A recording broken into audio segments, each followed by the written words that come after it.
Bom dia a todas. Queria cumprimentar a mesa e a Emerge no nome da doutora Leila e cumprimentar as minhas colegas no nome da Jéssica com o Henrique. Muito obrigada a todo mundo que veio. Realmente, o meu tema também é guarda compartilhada e, assim, eu vou tentar não me repetir muito, porque já foi dito muita coisa sobre isso aqui.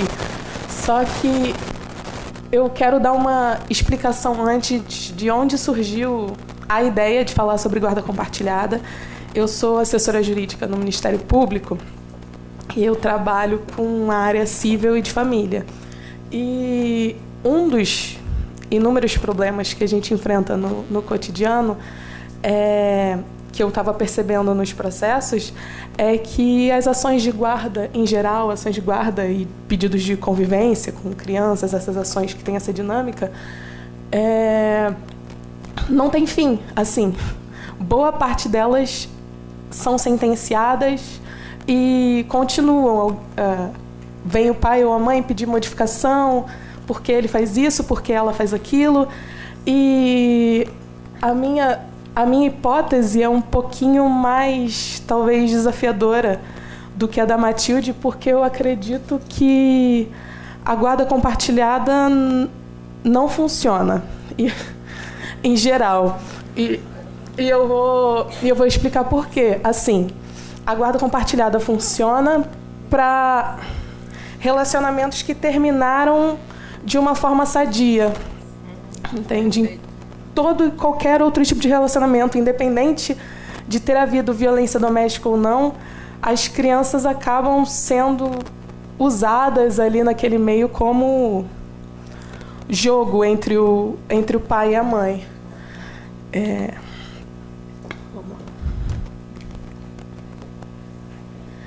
Então, eu comecei estudando um pouquinho da origem da guarda compartilhada, a Matilde falou um pouco, desde as ordenações filipinas, etc., sempre foi colocado o pai como o provedor da família, como a cabeça e como aquele que manda, tanto dentro quanto fora de casa. Coisas que não mudaram há tanto tempo assim. Indo mesmo para o Estatuto da Mulher Casada e da Lei do Divórcio, que são mais recentes, a Lei do Divórcio é de 77, se eu não me engano, a criança ainda fica com a pessoa que não teve culpa na separação. Você ainda liga a culpa no divórcio à guarda, entende? Ainda tem uma coisa muito moral, de uma moral muito conservadora no que concerne a guarda das crianças. E, assim, a Constituição veio com pretensões de mudar isso, de colocar os homens e as mulheres no mesmo patamar de igualdade, e isso deveria se refletir, como a Cristina falou, como a Matilde falou, isso deveria se refletir dentro da família, dentro de casa, em lugares iguais para homens e mulheres. Mas durante todo o processo de pesquisa, eu consegui perceber que são leis e leis e leis, e assim, precisa de mais do que isso, precisa de mais do que um legislador escrevendo que os homens e as mulheres são iguais. Aí eu coloquei os marcos da Lei da Guarda Compartilhada, como a Matilde já falou. Em 2018, ela adentrou no sistema, mas ainda era opcional. O legislador ainda sugeria que você usasse a guarda compartilhada. Em 2014, passou a ser obrigatório. E, assim, você vê muitas decisões. Eu até quero corroborar o que ela estava falando sobre violência doméstica, de conversar com pessoas dentro do trabalho no Ministério Público ou dentro do Judiciário, e a cabeça da pessoa é: violência doméstica é uma coisa, a guarda dos filhos é outra. Não importa que tipo de marido ele foi, se ele é um bom pai, aí você não associa as duas coisas. Tipo, como é que ele vai ser um bom pai se ele fazia isso com a esposa? Entende?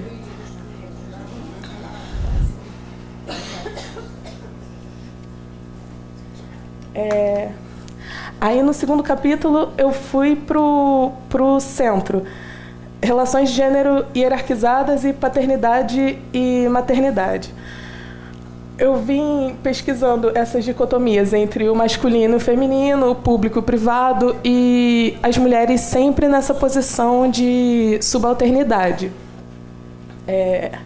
A maternidade dentro do privado e como uma das funções principais da mulher, como se fosse a vocação da mulher, ser mãe, um chamado da natureza ou qualquer coisa do tipo.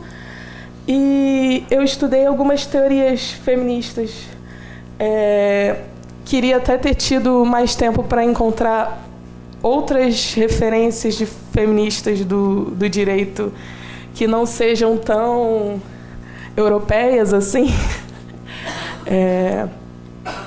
que falassem um pouco mais com a nossa realidade, mas como elas, a Frances Olsen e a Carol Smart, são consagradas no meio do feminismo do direito, elas vêm falando dessa relação hierarquizada e de como a lei é construída nesse contexto, de como até o direito de família é colocado numa posição mais subalternizada. O que é isso? Isso diz respeito à família, à mulher, não é tão importante quanto o direito empresarial, quanto a fazenda pública, quanto, sabe?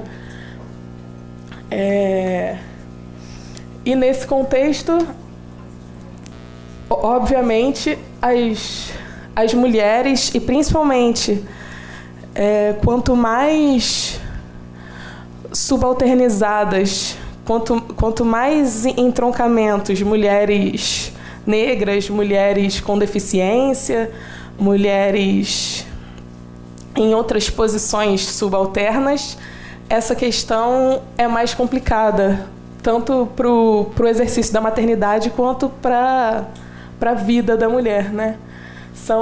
Essa relação dicotômica é uma relação de poder. Não é só um conto.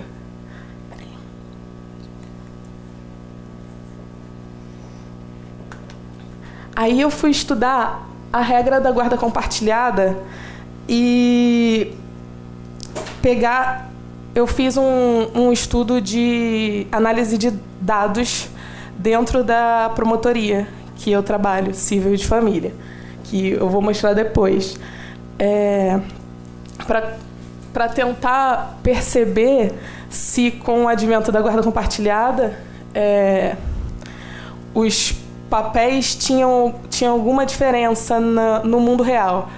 O juiz dizer que a guarda compartilhada é uma coisa, se a mãe e o pai vão realmente exercer, se eles vão realmente conversar, entende?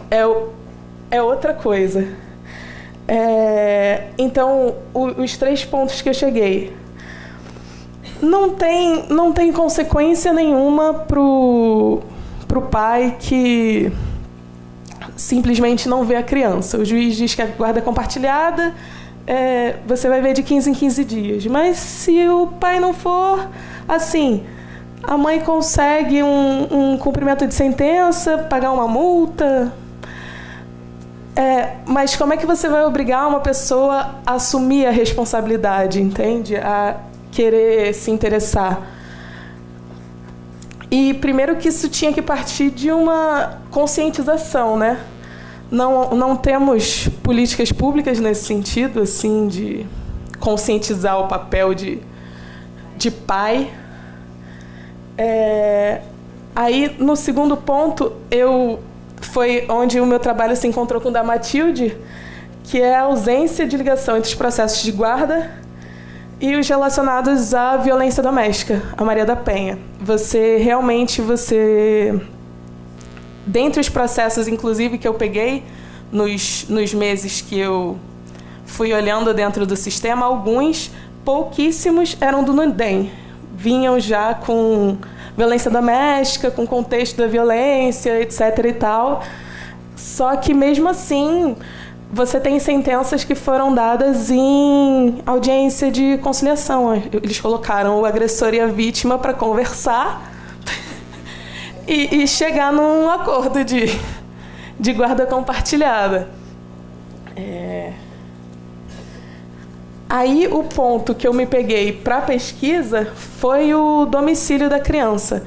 Se o pai... Porque, assim, dizer que é guarda compartilhada, pai e mãe, se o pai realmente está morando com a criança, ou se ele convive mais do que os 2 dias, o sábado e domingo, de 15 em 15 dias.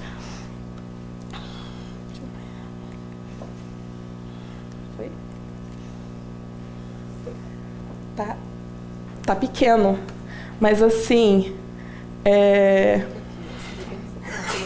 eu acho que eu não consigo clicar.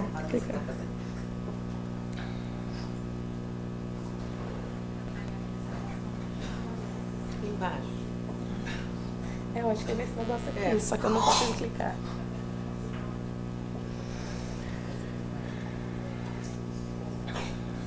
Tá. Eu queria ter me aprofundado nas ações de alimentos também, que são muitas, que acaba que o pedido de guarda entra meio incidental e majoritariamente ajuizadas por mulheres.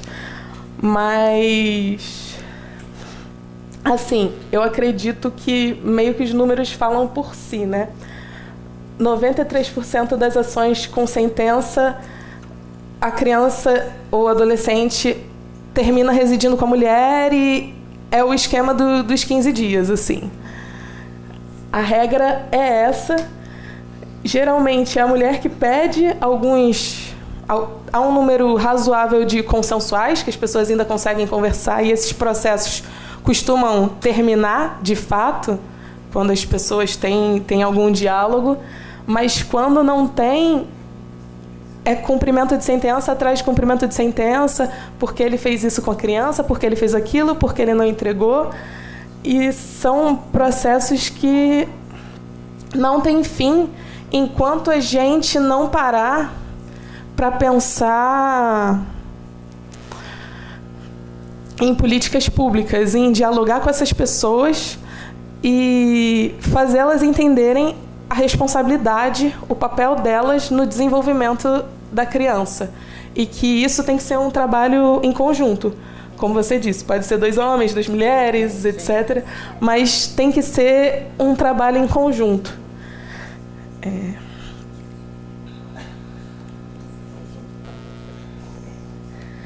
Aí cheguei na conclusão.